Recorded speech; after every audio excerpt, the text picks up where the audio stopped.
الشيطان الرجيم بسم الله الرحمن الرحيم يا أيها الذين آمنوا اصبروا وصابروا ورابطوا واتقوا الله لعلكم تفلحون۔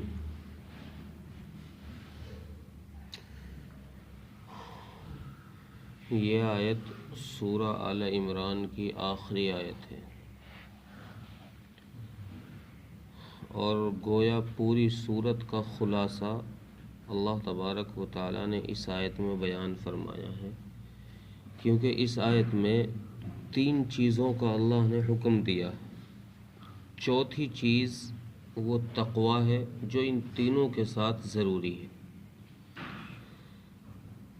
سب سے پہلے تو اللہ تبارک و تعالیٰ نے حکم دیا ہے صبر کرنے کا، کہ تم کسی بھی حال میں ہو، جس حال میں بھی تم رہو، تم اللہ کی ذات پر صبر کرو بس۔ صبر کے معنی آتے ہیں اصل رکنے کے، جمے رہنے کے، اور قرآن و سنت کی اصطلاح میں صبر کہتے ہیں اپنے نفس کے خلاف کسی کام پر جم جانا، رک جانا۔ اس کی 3 قسمیں ہیں۔ ایک تو ہے صبر علی الطاعہ، یعنی اللہ تبارک و تعالیٰ نے جن کاموں کے کرنے کا حکم دیا ہے ان کاموں پر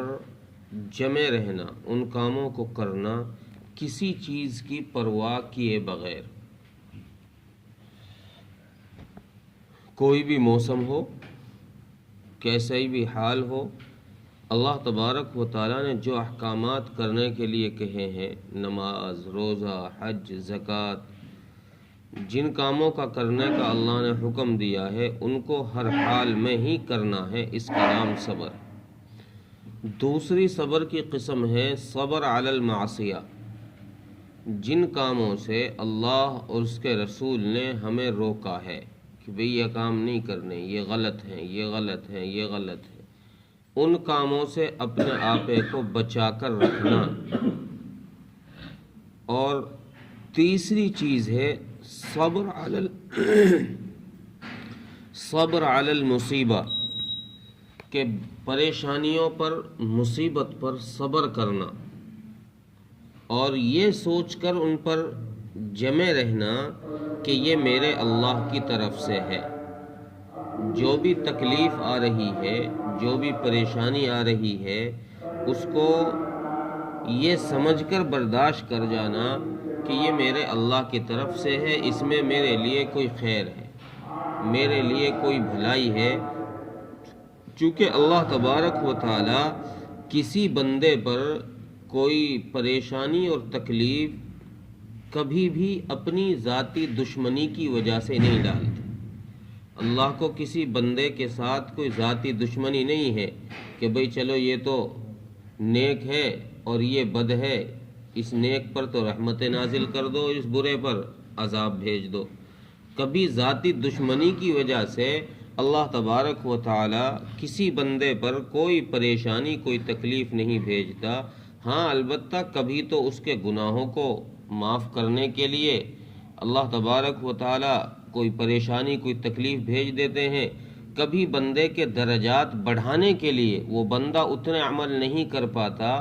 جس مقام پر اللہ اس کو پہنچانا چاہتے ہیں، تو اس لیے اللہ کوئی پریشانی، کوئی تکلیف ایسی بھیج دیتے ہیں جس پر وہ بندہ جم جاتا ہے، صبر کرتا ہے، جس کی وجہ سے اللہ اسے اس مقام تک پہنچا دیتے ہیں جہاں تک وہ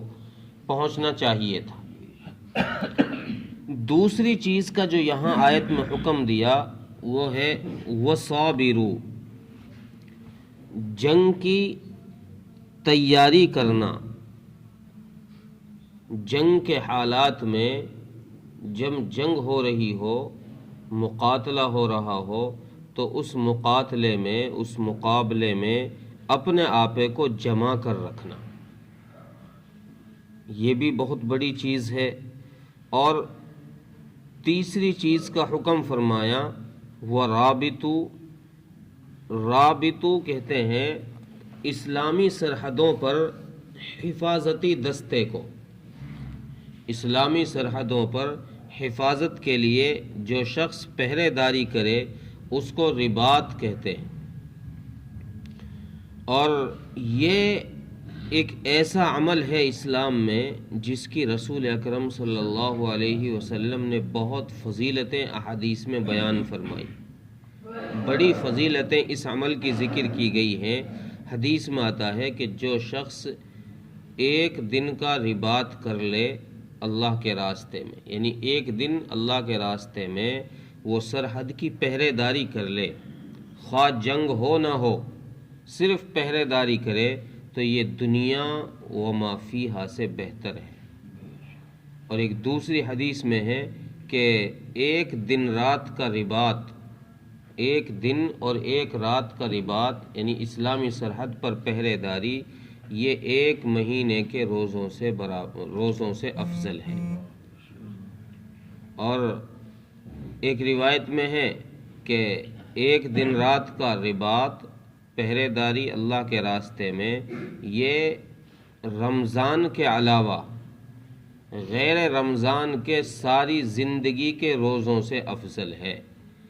اتنا مضبوط عمل ہے رباط، یہ پہرے داری کا،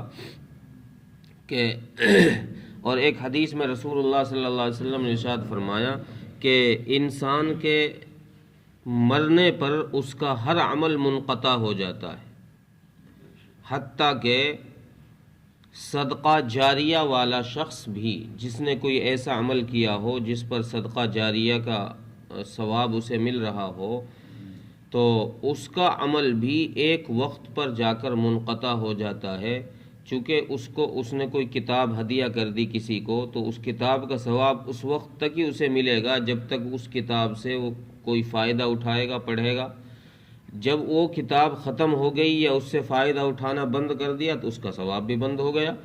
رباط والے کے بارے میں اللہ کے نبی نے فرمایا کہ یہ شخص جو پہرے داری اللہ کے راستے میں کر رہا ہے، یہ ایسا شخص ہے اگر یہ پہرے داری کرتا ہوا مر گیا، اللہ قیامت تک اسے پہرے داری کرنے کا ثواب دیتے رہیں گے۔ اور ایک حدیث میں یہ پہرے داری، جیسے میں نے پہلے عرض کیا کہ پہرے داری صرف جنگ کے وقت کی ہی نہیں ہے۔ مفسرین نے لکھا ہے، معرف القرآن کے اندر مفتی شفیع صاحب رحمۃ اللہ علیہ فرماتے ہیں کہ اگر کوئی شخص اسلامی سرحد پر پہرے داری کے لیے گیا ہو اور وہاں ابھی نہ کوئی جنگ کے حالات ہیں، نہ امکان ہے کہ بھئی جنگ ہوگی بھی کہ نہیں ہوگی، کوئی امکان نہیں ہے جنگ کے ہونے کے، صرف وہاں وہ پہرے کی نیت سے گیا ہے، وہاں اپنے بیوی بچوں کو بھی ساتھ لے کر گیا ہے، اور وہاں رہ کر اس نے اپنا گھر بنا لیا ہے، اور وہاں وہ کاشت کر رہا ہے، زمین میں فصل اگا رہا ہے جیسے نارمل لوگ رہتے ہیں، لیکن نیت یہ ہے کہ میں اس سرحد پر حفاظت کے لیے آیا ہوں، تو اللہ تبارک و تعالی اس کو اس کے عمل کے باوجود، اس کے کاشتکاری کرنے کے باوجود، اس کے اپنے کام کرنے کے باوجود اللہ رباط کا ثواب اسے عطا فرمائیں گے۔ اور اگر کوئی شخص یہ نیت لے کر نہ گیا ہو کہ مجھے یہاں حفاظت کرنی ہے اسلامی سرحد کی، صرف ویسے ہی گیا ہو، تو اب اگرچہ جنگ کے حالات پیدا ہو جائیں، اس شخص کو پھر بھی رباط کا ثواب نہیں ملے گا، چونکہ اس کی نیت ہی نہیں ہے پہرے داری کرنے کی۔ تو یہ ایک بہت بڑا عمل ہے رباط۔ یہ تین چیزیں اللہ تبارک و تعالیٰ نے فرمائی ہیں، اور چوتھی چیز واتقو، چوتھی چیز فرمائی جو ان تینوں کے ساتھ لازم ہے کہ اللہ کا ڈر اپنے اندر میں پیدا کرو، اللہ سے ڈرتے رہو ہر حال میں، لعلکم تفلحون، تاکہ تم کامیابی کو پہنچ جاؤ، تاکہ تم مراد کو پہنچ جاؤ۔ اگر اللہ سے بندہ ڈرنا بند کر دے، اللہ کا ڈر اندر سے نکل جائے، تو پھر انسان منزل مقصود سے ہٹ جاتا ہے، پھر اس طرف نہیں چلتا۔ منزل مقصود کی طرف آدمی اس وقت تک ہی چلتا ہے جب تک اس کے دل کے اندر اللہ کا خوف ہوگا، پھر وہ ہر حال میں صحیح راستے پر ہی رہے گا۔ جہاں اللہ کا ڈر نکلا تو پھر انسان اگر لوگوں کے سامنے غلط نہیں چل رہا تو تنہائیوں میں ضرور غلطی پر آ جائے گا۔ اس لیے اللہ نے فرمایا آخر میں واتقوا اللہ، کہ میرا ڈر، اللہ کی ذات کا ڈر اپنے اندر ہر حال میں بٹھا کے رکھو، چاہے تم پر کوئی پریشانی آ رہی ہو، یا تم جہاد کر رہے ہو، مقاتلہ کر رہے ہو،